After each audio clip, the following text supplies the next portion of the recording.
नमस्कार साथियों। कहानी है मिया और निको नाम के एक कपल की, जो दरअसल स्पेन देश में हो रही युद्ध से कैसे भी तरह जूझ रहे थे, क्योंकि स्पेन देश की सरकार ने अलर्ट जारी कर दिया था क्योंकि यहाँ के जो भी जवान व्यक्ति दिखाई देते थे उन्हें जबरन आर्मी ज्वाइन करवा दी जाएगी, क्योंकि इससे इन देश की सैन्य शक्ति बढ़ सके और जो भी औरतें और बच्चे दिखते थे उन्हें वहीं पर देखते ही शूट कर दिया जाएगा, क्योंकि देश में फैल रही खाने की समस्या को कम किया जाए। और इसी के रहते मिया और निको ने अपनी 5 साल की बच्ची को भी खो दिया था।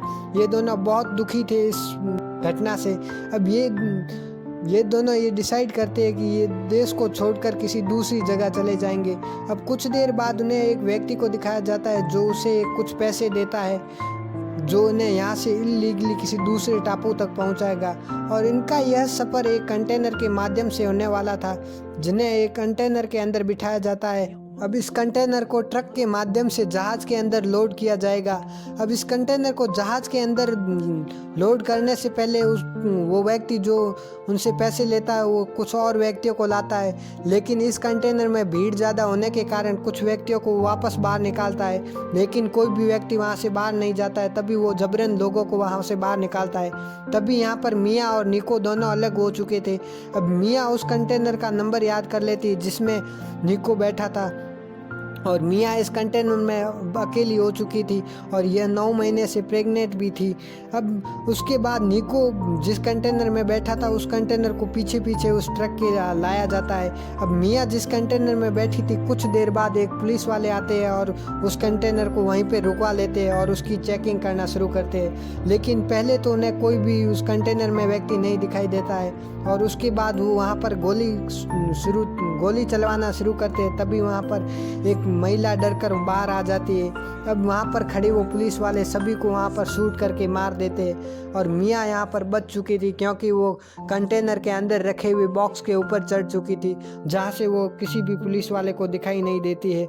जब उसके बाद कंटेनर को जहाज़ के अंदर लोड किया जाता है और यहाँ से कई मीलों दूर एक आयरलैंड तक इस कंटेनर को पहुँचाया जाएगा। अब मिया इस कंटेनर में एक बैग देखती है और जिसमें उसे एक ड्रिल मशीन, फ़ोन और कुछ खाने का सामान मिलता है। वो निको को उस फ़ोन से फ़ोन करती है। तभी निको से बताता है कि मैं तुम्हारे पीछे आने वाले कंटेनर में ही हूँ और मैं जल्द ही तुम्हें भी बचा लूँगा और तुम्हारे साथ आ जाऊँगा। और उसके बाद उनका फ़ोन भी स्विच ऑफ हो जाता है क्योंकि उसके फ़ोन की बैटरी भी कम चार्ज थी।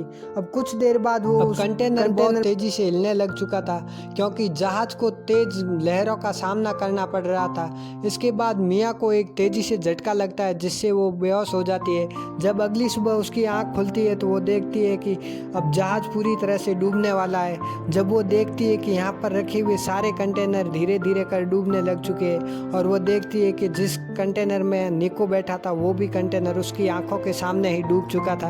अब कुछ देर बाद वो नाव भी पूरी तरह से डूब चुकी थी। अब जिस कंटेनर के अंदर मिया बैठी थी वो अभी तक पानी के ऊपर तैर रहा था और कुछ देर बाद कंटेनर में अब धीरे धीरे पानी आना भी शुरू हो चुका था।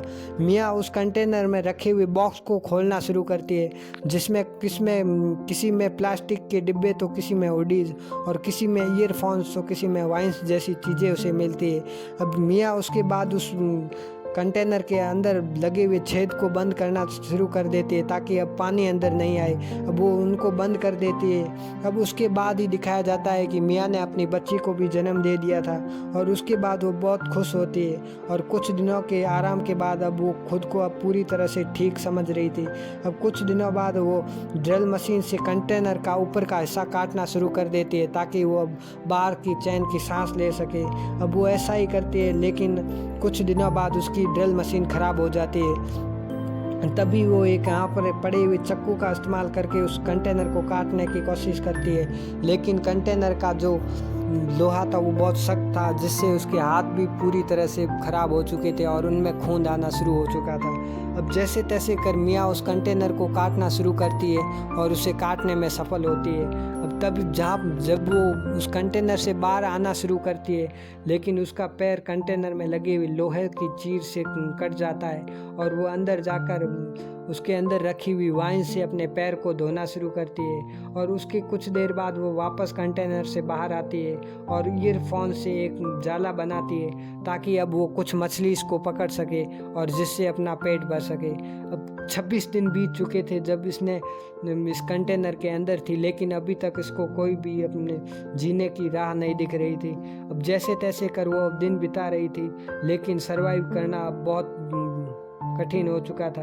अब उसके बाद उसके अंदर रखे हुए प्लास्टिक के डिब्बों से वो एक नाव बनाती है ताकि अगर वो कंटेनर डूब भी जाए तो उसके सहारे सरवाइव कर सके। अब उसके बाद कुछ देर बाद एक पक्षी उड़ता हुआ उसके कंटेनर के ऊपर बैठता है, जिसे देखकर वो बहुत खुश होती है। अब उसे लगता है कि यहाँ पर टापू बहुत करीब होगा और वहाँ पर जल्दी ही पहुँच जाएंगे। और उसके बाद वो कंटेनर भी अब धीरे धीरे पानी से भरना शुरू हो चुका था। अब वहाँ पर वो कंटेनर भी डूब चुका था। अब वो अपनी छोटी नाव के सहारे अपना आगे का सफ़र शुरू करते हैं और कुछ दिनों के सफ़र के बाद वो पूरी तरह से बेहोश हो चुकी थी। ठंडे पानी से उसके पैर भी खराब हो चुके थे। अब वहाँ पर एक बड़ी सी नाव आती है और वो लोग देखते हैं कि एक छोटी बच्ची और एक लेडीज़ एक प्लास्टिक के डब्बों के ऊपर तैर रहे थे और उन्हें वहाँ से पिकअप कर लेते हैं और उनकी जान बचा लेते हैं। और ऐसी ही थी एक माँ की दर्द भरी कहानी, जिसकी बच्ची के लिए 1 महीने तक एक कंटेनर के अंदर एक पानी के बहुत बड़े समुद्र के अंदर सरवाइव करती है और उसके बाद उन्होंने अपनी आगे की ज़िंदगी आयरलैंड से शुरू। अगर आपको वीडियो अच्छा लगा हो तो प्लीज़ वीडियो को लाइक और चैनल को सब्सक्राइब करना ना भूलें। Thank you.